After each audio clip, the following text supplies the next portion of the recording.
오늘 말씀은 잠언 6장 1절에서 35절까지 말씀인데요. 1절에서 11절까지만 읽도록 하겠습니다. 내 아들아, 네가 만일 이웃을 위하여 담보하며 타인을 위하여 보증하였으면 네 입의 말로 네가 얽혔으며 네 입의 말로 인하여 잡히게 되었느니라. 내 아들아, 네가 네 이웃의 손에 빠졌은즉 이같이 하라. 너는 곧 가서 겸손히 네 이웃에게 간구하여 스스로 구원하되 네 눈을 잠들게 하지 말며 눈꺼풀을 감기게 하지 말고 노루가 사냥꾼의 손에서 벗어나는 것 같이 새가 그물 치는 자의 손에서 벗어나는 것 같이 스스로 구원하라. 게으른 자여 개미에게 가서 그가 하는 것을 보고 지혜를 얻으라. 개미는 두령도 없고 감독자도 없고 통치자도 없으되 먹을 것을 여름 동안에 예비하며 추수 때의 양식을 모으느니라. 게으른 자여 네가 어느 때까지 누워 있겠느냐? 네가 어느 때에 잠이 깨어 일어나겠느냐? 좀 더 자자, 좀 더 졸자, 손을 모으고 좀 더 누워있자 하면 네 빈궁이 강도같이 오며 네 곤핍이 군사같이 이르리라. 아멘.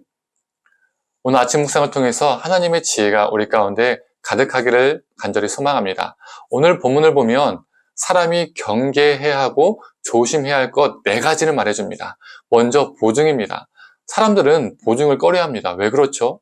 보증은 누군가를 도우려는 선한 마음에서 시작하지만 일반적으로 자신의 능력 이상의 금액을 약속하는 경우가 많이 있습니다. 그러다 보니 자칫 하루아침에 전 재산을 잃어버리고 사랑하는 가족들을 거리에 나앉게 할 수도 있는 위험천만한 상황이 나올 수도 있죠. 그래서 보증을 선다는 것은 쉬운 게 아닙니다. 오늘 본문에서도 보증에 대해서 이야기를 하고 있죠. 그리고 보증을 금하고 있습니다. 왜 이럴까요? 오늘 본문 6절 통해서 알 수가 있습니다. 읽어보겠습니다. 네 입의 말로 네가 얽혔으며 네 입의 말로 인하여 잡히게 되었느니라. 여기서 얽히다, 잡히다, 되었다라는 표현이 나와 있죠. 공동 번역은요, 조금 더 와닿게 번역되어 있습니다. 걸려들다, 얽매이다 라고 표현되어 있죠. 얽히다, 잡히다, 걸려들다, 얽매이다 라는 이 표현은 누군가의 고의적이고 악의적인 계획을 암시하고 있습니다. 즉, 보증을 서달라고 하는 사람들이 믿을만하고 성실한 사람이 아니라는 거죠. 악한 자가 사기를 치는 것입니다. 그래서 지혜는 분별력을 가지고 이런 자들의 보증을 서지 않는 것입니다. 그들이 돈으로 남의 눈에 눈물 나지 않게 그 악한 행동을 못하게 하는 것이 지혜라는 것이죠. 나 또한 그 악한 꾀임에 빠지지 않는 것이 지혜입니다. 두 번째로 오늘 본문은 게으름을 경계하는 것이 지혜임을 말합니다. 10절에서 11절을 한번 읽어보겠습니다. 좀 더 자자, 좀 더 졸자, 손을 모으고 좀 더 누워있자 하면 네 빈궁이 강도같이 오며 네 곤핍이 군사같이 이르리라. 사람이란 존재는 어떻습니까? 좀 더 자고 싶고, 좀 더 졸고 싶고, 좀 더 누워있고 싶습니다. 저도 그렇습니다. 그런데 그 마음대로 우리 삶을, 우리 몸을 그대로 맡기면 그 순간에는 너무 편하고 좋지만 내가 정말 해야 할 일들을 하지 못하게 되는 것이죠. 내가 정말 해야 할 일들을 미루게 되는 것입니다. 그래서 오늘 본문은 개미를 통해 배우라고 하죠. 개미는 연약한 피조물 중에 하나이지만 미리 양식을 준비하는 지혜를 가지고 있습니다. 누군가가 강요하고 시키지 않아도 하나님이 주신 본성을 따라서 부지런히 본분을 다합니다. 부지런히 성실하게 살아가는 것, 이것이 하나님이 원하시는 지혜의 삶입니다.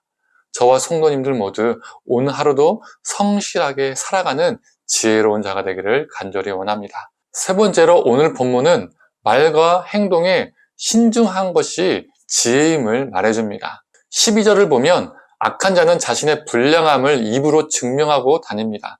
또 13절에서 15절을 보면 악한 자들은 눈짓과 손짓으로 그리고 발짓으로 악한 말과 행동을 합니다. 그들은 온몸을 총동원해서 이웃을 해합니다. 이건 하나님이 싫어하시는 일이죠. 우리 그리스도인들은 말과 행동으로 누군가를 해하는 존재가 아니라 말과 행동으로 누군가에게 덕을 끼치고 유익을 주는 존재입니다. 우리는 우리의 말과 행실을 통해서 다름을 증명해야 합니다. 성도님들, 오늘 하루도 우리의 말과 행실이 아름답기를 원합니다. 세상과 구별된 거룩한 언어와 거룩한 몸짓이 우리의 삶이 되기를 간절히 원합니다. 마지막으로 음료를 경계하는 것이 지혜임을 말해주고 있습니다. 5장에 이어서 오늘 본문 6장에서도 음료에 대해서 언급을 하고 있죠. 특히 26절을 보면 음료를 이렇게 표현하고 있습니다. 음료로 말미암아 사람이 한 조각 떡만 남게 되며 음란한 여인은 귀한 생명을 사냐함이니라. 음료는 단순히 사람을 성적으로 유혹하고 간음하고 간통하게 만드는 존재가 아니라 사람의 생명을 사냥하는 존재라는 겁니다. 즉 생명을 죽이는 생명의 사냥꾼이라는 거죠. 우리가 살아가는 시대는 성적 자극이 강한 시대이죠. 수많은 매체를 통해서 우리는 노출되어 있습니다. 그래서 더욱 강하게 유혹을 받죠. 우리가 순간적인 쾌락에 몸과 마음을 맡기면 그 순간은 말 그대로 그 쾌락을 느낄 수는 있겠으나 너무나 심각한 결과를 가져옵니다. 가정이 파괴되고 자신과 다른 가족 구성원들의 생명까지도 위태롭게 하는 것이죠. 또한 음료를 더 넓은 의미에서 하나님보다 더 사랑하는 대상, 세속적인 것으로 볼 수 있죠. 우리가 하나님보다 다른 것을 사랑하게 될 때, 더 사랑하게 될 때에 우리 생명은 죽음을 향해 달려가는 겁니다. 우리의 생명이 사냥당하는 것이죠. 성도님들, 성적으로 유혹당하는 대상이든 하나님보다 더 사랑하고 싶은 대상이든 우리가 그것을 더 사랑하고 그리고 하나님을 외도하여 우리의 생명이 사냥당하는 것이 아니라 오직 내가 사랑해야 하는 그 대상만을 사랑하는 우리가 되기를 원합니다. 이것이 지혜입니다.